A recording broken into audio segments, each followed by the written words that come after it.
Hey guys, Jason.hurst here, Associate Vice President with Colliers, and I had to do this. I had to do this special. I want to call it an emergency, but I think it's a very pertinent podcast episode about this thing called artificial intelligence. So, artificial intelligence is this big buzzword. People call it AI for short, but it's basically the really smart version of us. It uses a lot of adaptive measures, and don't get me. I'm not going to get into the science. I'm a real estate agent. I'm not a scientist here. But this thing is overtaking our world, and it's really about to be a way of life, way of the future. But there's this new process or new product out called Chat GPT, and I'm sure you've heard of it. If you haven't heard of it, you're going to hear about it today, and it's something that's going to absolutely revolutionize what I just say. It's going to absolutely revolutionize and make you more efficient in your business. It's going to revolutionize your business. It's going to make you more efficient. It's going to do most of the work or a lot of the work or a good chunk of the work in a lot less time than you probably have been spending. So I wanted to show you a few quick hacks using Chat GPT for your real estate business in particular. Now, this can be done for both commercial real estate or residential real estate agents alike. So take notes. I'll pause. Go get your notebook. I'll wait. All right, you ready? Here we go. How to use Chat GPT for business. So Chat GPT is hosted. And let me share my screen here if you guys don't mind. Sharing. There's me. Hey, that handsome guy there. All right, I'm sharing my screen. And now you can see here. So the website that you use for Chat GPT is https openai.com. openai.com. You guys can see it. I don't know why I'm spelling it out here. You guys are looking at it with me.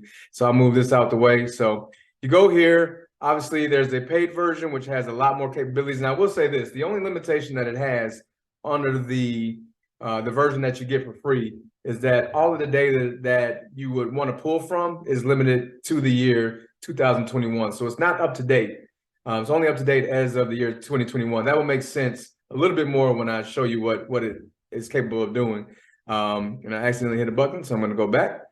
So I've already got it saved in here. So I'm going to go, and once you set up a new account and say try Chat GPT, which I've already done, then you get into this stage. So this is where all the magic happens, guys. This is where all the magic happens. So I'm going to show you a few hacks that I use this for on a regular basis. The first one that's probably the most efficient is how to do a blog post. So one of the blog posts that I wrote recently was actually how to use artificial intelligence as a real estate agent. So I said, give me the top 5 ways to use AI for real estate, because I was actually trying to find out ways to do this kind of stuff. So let me spell it right. Top 5 reasons for how to use AI for commercial real estate. So I took this information and literally wrote a blog post. Now I can take this information and use it for myself, or I can say, wait a second, write a 1,000 word or less blog post on 5 ways to use AI in commercial real estate. And just like that, folks, boom, boom, blog post. Now, back in college, when you used to do this kind of stuff, it would be called plagiarism. So I would highly advise that you take all of the key points that are used here and add your own voice. You actually want to make this seem like it's going to be something directly from you. And that's fine. You're going to basically summarize it, put it in your own words. My mom used to say, don't throw the baby out with the bathwater. So take the meat, leave the bones, make it into your own voice. But there you have a 1,000-word blog post. If you want to do a 500-word blog post or a 100-word blog post, you can do that as well. And it'll truncate it down to that. And then over here, you can say, okay, this is the chat that just opened up. So this was my AI blog post. So now when you come back on here and log back on, you can easily find it for reference. Boom, boom, just like that. Now that's cool. Think that's cool. Check this out. So I recently launched a podcast that you're actually listening to about a year ago, and this is season 2, shameless plug. But I said, you know what? I have a guest coming on that's in the fitness industry, and I don't really know how to describe him. I can go use words from his website, but I want to kind of get a general description that would be kind of SEO friendly. And I said, write a blog, write a podcast episode. If I can spell, it'd be great. Description in 100 words or less about an interview with a fitness expert. And this is what it turned back out for me. This is what it would turn back out for you. In this episode of, and this uses the Fit Talks, and it uses Jane Doe, we sit down with the renowned fitness expert and author, blah, blah, blah, blah, blah, to discuss the power of mindset in achieving fitness goals. Jane shares her personal journey of overcoming self-doubt and how she's helped her clients transform their bodies and minds through her holistic approach to fitness. And it goes on and on and on. So this might not be pertinent to your person in particular, but at least gives you either a template or a tool on how to write to where it is SEO optimized, or it is something that will be catchy for your audience, or you simply just change in the names, change out the names of the shows and whatever have you, and add your own voice, and you can make a podcast episode description. Now, this is a fun part. So I do a lot of property pitches via email. Now, there's two ways to do this. I can say, okay, I've got a brochure with some bullet points. So I'll use one of the brochures that we have. This is the Kalaran Shopping Center, shameless plug again, in Tallahassee, Florida, that we're marketing for. Now, we took the time to write these bullet points, but now I want to kind of condense this into a property pitch email. So I'll take these bullet points, right? Now, this is really cool, guys. Bear with me. Take these bullet points, highlight them, and I'll say, put them in Chat GPT. So write an email sales pitch for Kalaran Shopping Center using these bullet points.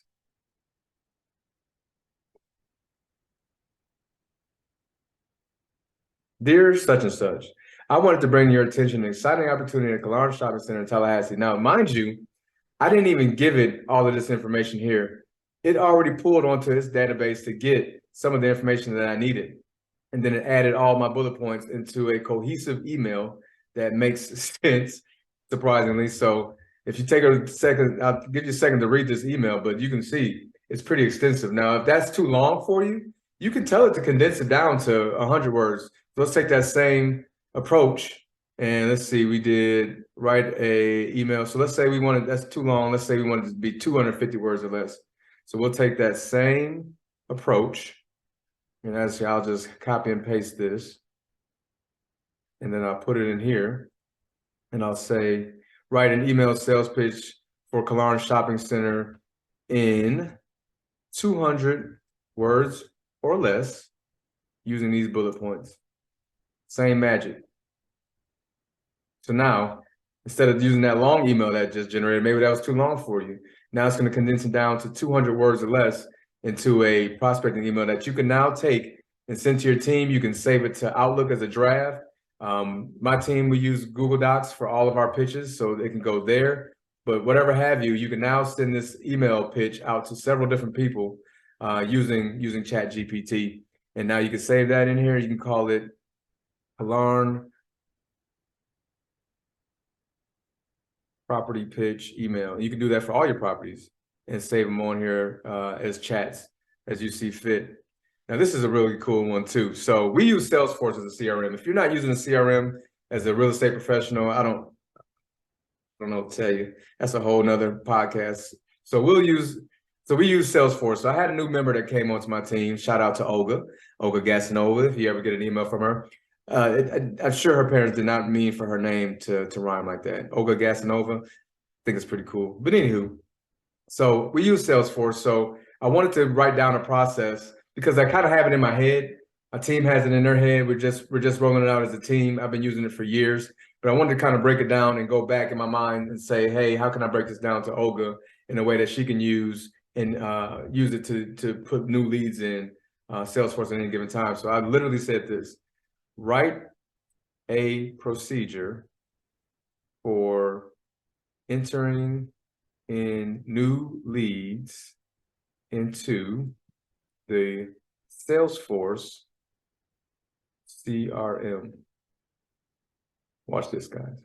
Boom! Enter procedure for entering leads into Salesforce CRM. I told it nothing about Salesforce.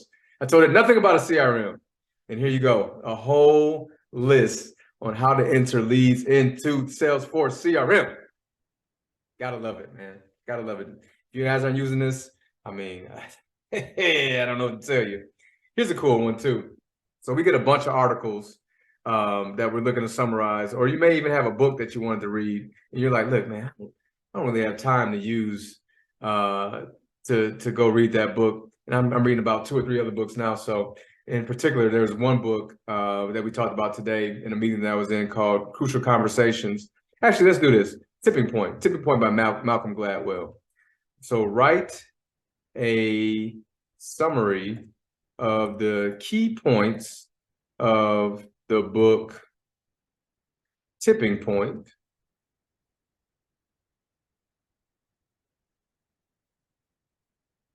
by Malcolm Gladwell. Great book, by the way. Boom. The Tipping Point by Malcolm Gladwell is a book that explores blah, blah, blah, blah, blah, blah, blah. Anywho, so it will write you a whole summary of the book, the key points in the book, Tipping Point by Malcolm Gladwell. And now you have that. You can use that to get all the key points from a particular book. It's just so much, man. What else can I show you? Geez, there's just so much. So another podcast interview that I had a young lady shout out to all of the bankers that I reached out to, but I wanted to send out a couple of different questions. I wanted to recruit a banker to talk about the commercial lending environment. So I was like, what are some good questions? And they asked, what questions would you ask me? And I was stumped. So I said, you know what, give me 5 questions to ask a commercial lender about the commercial lending environment for an interview, or for us, let's say, I want to say for an interview, or for, yeah, let's just say for an interview and see what comes up. What types of commercial loans are currently in high demand and why? How the pandemic affected the commercial lending environment and what changes have been made to lending policies as a result? How do you evaluate the creditworthiness of a potential borrower and what factors? Great questions, right? Great questions. So now I can take that, send it over to some potential guests on the show. And I did that. And now, boom, now you have it. Last but not least, this was really pertinent to a meeting that a lot of the commercial real estate industry is going to be as, particularly the retail industry. I wanted to solicit meetings for ICSC. So I asked it, write an ICSC Vegas meeting request script. So write an ICSC meeting request script. And that one was just in general. So that means say, I don't want to take up too much of your time. So in 250 words or less. Boom. Dear name, I hope this finds you well. I would like to request a meeting with you at an upcoming ICSC event in Vegas on May the 21st through the 23rd.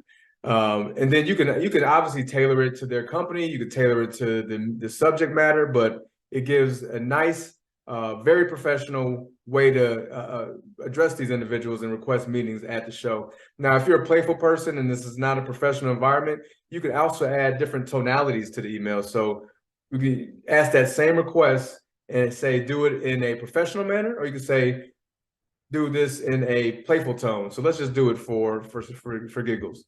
So I'll copy and paste this again, write it in 250 words or less. In a playful tone.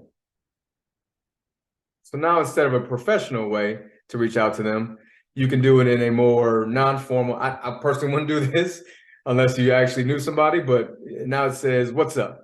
I hope you're doing well. I'm reaching out because I'm heading to the ICSC event and I thought it would be a great opportunity for us to meet up and chat. I'm excited to catch up and hear about the latest developments in your business and of course, share my own exciting news too." So it's a little bit softer of a tone. Sometimes you can write scripts for a TV show or scripts for a radio show or scripts for your podcast and add jokes in there. Some of the jokes are really, really corny. I just want to tell you that right now. Like for instance, with the playful tone, this one's asking to get together and get coffee or a drink. You may not want to do that with a particular client who you're just getting to know. You don't know their background or beliefs or how they address those things. So obviously the tonality matters. So, but there is ways to do it with a different tone, not just a professional tone. So those are a few quick tips and a few quick hacks for how to use ChatGPT as a commercial real estate professional. I was getting so many requests on how I'm using it as a professional. So I said, you know what, let me just record a video and I can send a link to a whole bunch of people. I can post it on social media. Now, if you need other hacks beyond this, feel free to reach out to me. My information is widely publicized. You can also reach out to me at Jason.hurst at Colliers.com. That's JASON.HURST at COLLIERS.com for a very practical episode of the Retail Unleashed podcast. This is Jason Hurst signing off with ChatGPT.